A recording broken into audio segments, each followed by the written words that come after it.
Hey everyone, I'm Caleb Ference, and I'm one of the creators on the Lore Party Podcast Network, where I get to deep dive into interesting video game stories with my friends and co-hosts. But ultimately, I'm someone who just loves getting to experience and study a good story, and that's what I'm excited to talk about today. A story that years later still sticks with me, and I enjoy going back to replay now and again. Davey Wreden's The Beginner's Guide. It's a walking simulator that was released in 2015 as a follow-up to Wreden's other game, and arguably better-known game, The Stanley Parable, and feels in a lot of ways like a deeper thematic follow-up, even if one that leans less into the comedy and more into the philosophy of it, specifically philosophy of creativity and game design. It's short, simple, unlike Stanley Parable, only has one actual path forward, and takes less than an hour and a half to beat. Like most walking simulators, I do recommend trying this game without knowing too much about it for your first playthrough, so this is the part where I should drop the spoiler warning if you'd like to check it out on your own.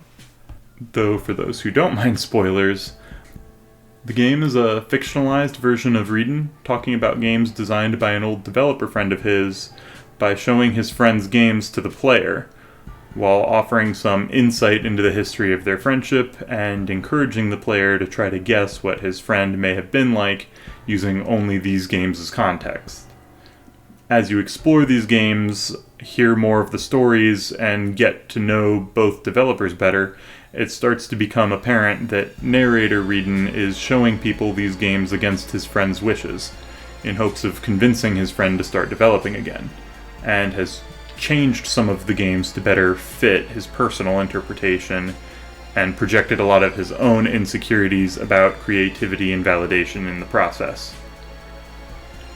The story is meaningful to me as a creator, whether that's directly with podcasts or indirectly through hobbies such as D&D, because it's a very personal exploration of how we, or even just how I, am sometimes tempted to look at things that I create, as well as things created by people in my life. It's both an exercise in interpreting expressive art, as well as a reminder of the shortcomings of those interpretations.